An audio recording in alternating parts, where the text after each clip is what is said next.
Professor Fig, the Keepers have shown me where the next trial is. Has something changed? Lodgok and I have learned that the goblins are searching for another repository, like the one we saw at Rookwood Castle.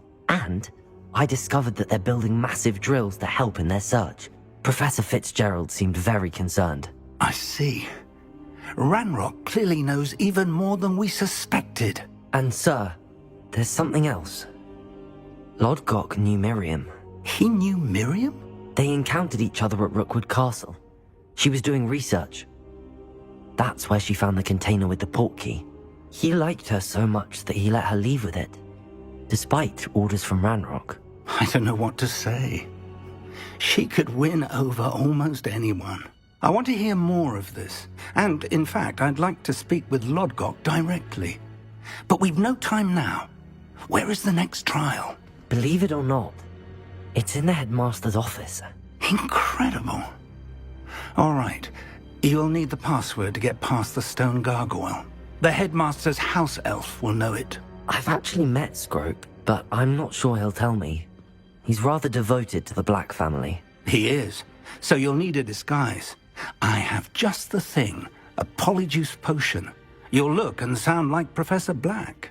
Wait, doesn't Polyjuice potion require a bit of the person you want to change into? And take ages to brew? It does.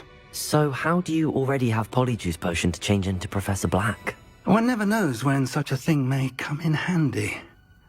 Let's just say I felt the need to be prepared for anything after my fruitless trip to the ministry on his behalf. Now, time is of the essence. Drink up and I shall explain more.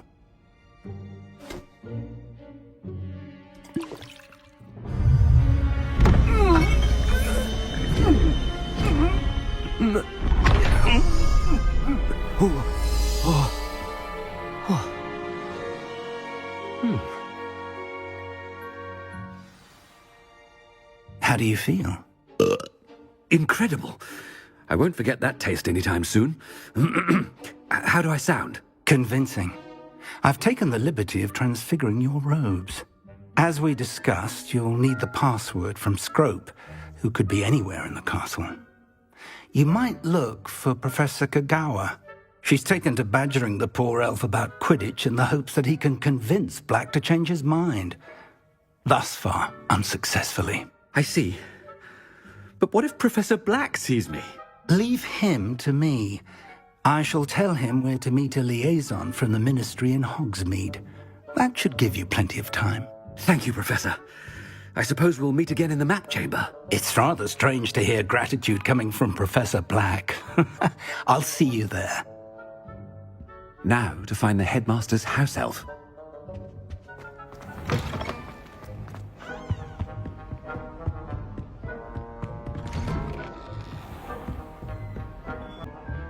Professor, a moment of your time, please. Professor, I was hoping to catch you. Places to be, Professor Sharp. Places to be. Of course, sir. Only, you'd asked me about a particular potion, and I did? I did, yes. Well, spit it out, Sharp. I don't have all day. Probably best not to discuss it here, sir. I assure you, Sharp, you may speak freely. Very well. I've brewed the cure for boils you wanted. I can drop it by your office when it's convenient. Of course, yes. No need for all the cloak and dagger. Simply have a student deliver it. A student. Very well, sir, if you insist. I do. And thank you, Sharp. I just hope you've brewed enough for all my boils. Now, to determine which student gets this... You call that a shine on those boots? Do better.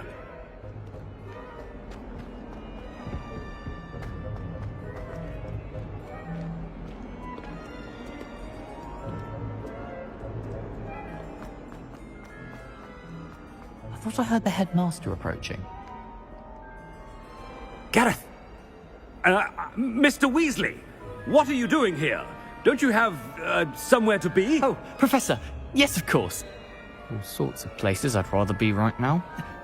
Do you need something from me? I'm looking for my house elf. Surely you've seen him? Ah, the little one-eared fellow. I saw him heading to the Great Hall moments ago. muttering on about your, sterling graces, sir. I am watching you, Mr. Weasley. Mr. Redding, who owns Honeydukes, tells me some of his billywig stings recently went missing. Prime potion ingredient. And I know you fancy yourself a skilled potioneer. What?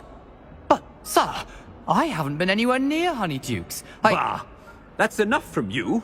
Just know that I have eyes and ears everywhere. On your way, Mr. Weasley.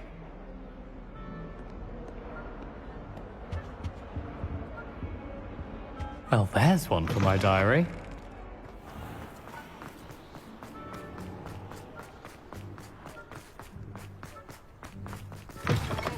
If you must speak with me, consult my secretaries or what have you. Professor Black, how are you, sir? Mr. Gaunt, where do you think you're going? I beg your pardon, sir. I'm simply on my way outside. Taking the day off, eh?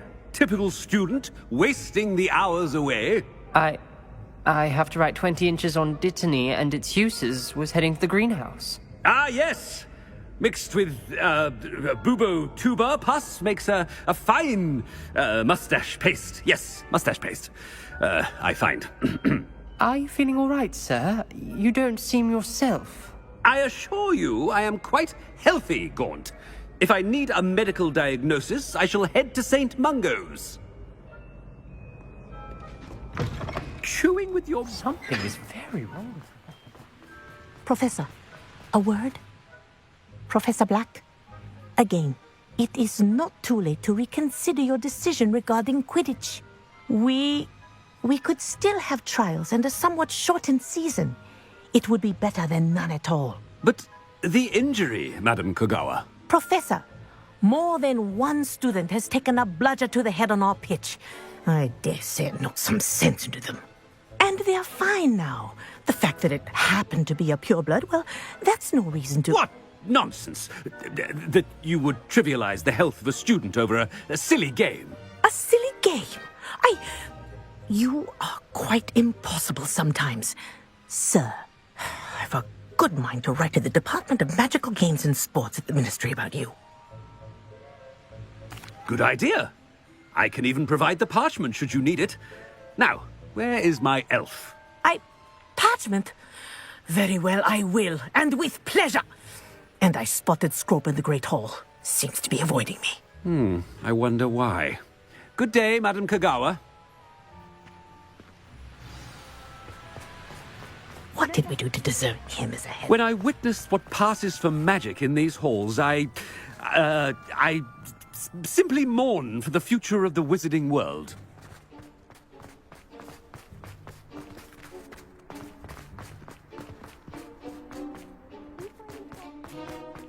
Headmaster, I hope it's not about anything I've been doing. Miss Broom, a word. Oh, Professor, this is an interesting surprise. It's Bloom, by the way. Remind me of your area of affinity, Broom. OWLs are swift approaching. Charms, sir. Non-verbal spells. Might work on one that makes me disappear. Well, keep at it, Broom.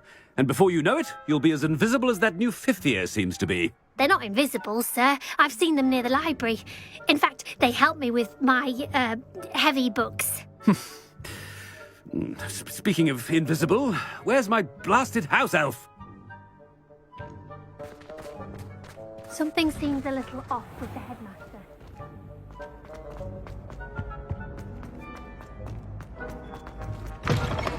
Has anyone seen my ivory-handled hand mirror?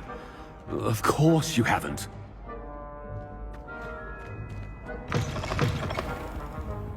Professor, a word, please. Hello, Professor Black. Ah, Professor Weasley.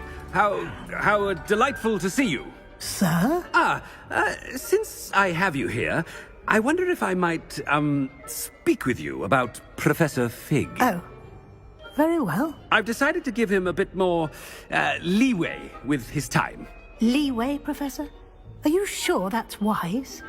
I confess I do worry for his students. He's rarely here as it is.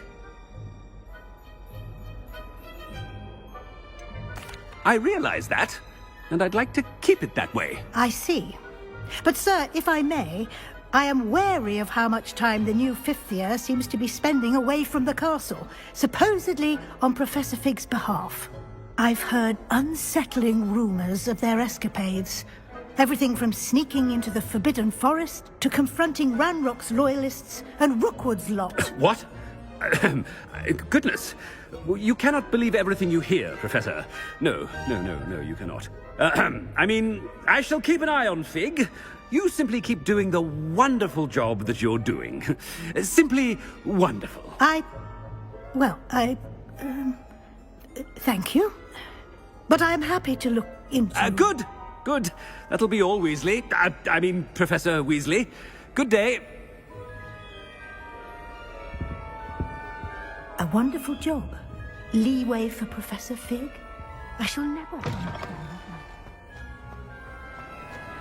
That ought to give Professor Fig some breathing room. Professor Black is happy with Scrope's performance as his house elf.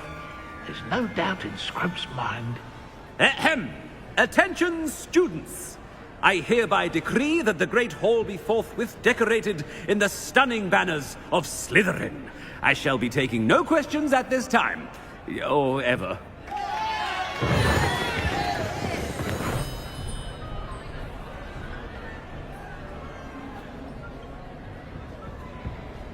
Scrope! Oh, greetings, Master. Remind me of the password to my office. Oh, but Master made Scrope swear never to tell anyone, even Master himself. How dare you question me? I've a mind to give you a matching set of ears. Yes, sir. Of course, sir. Scrope begs forgiveness. It is the Black family motto, Master. Right. Of course. Master does remember it.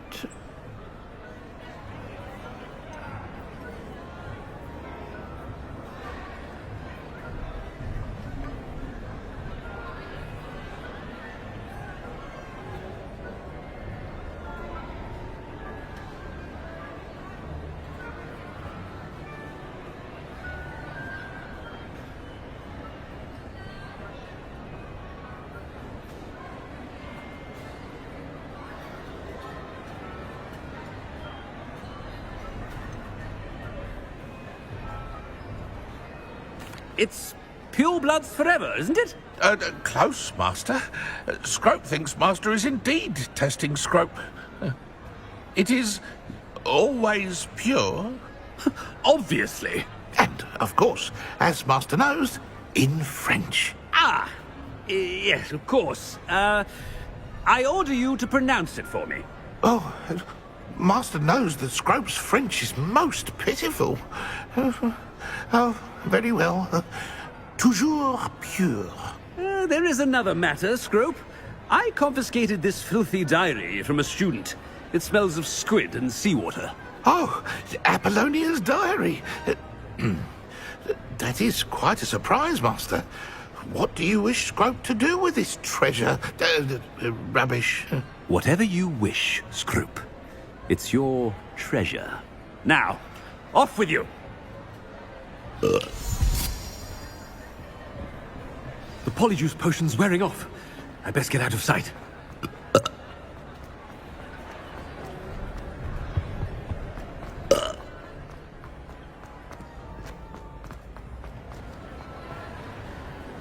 Made it just in time. It's wearing off. Fig was right. I can't believe it worked. Now to speak the password to the gargoyle.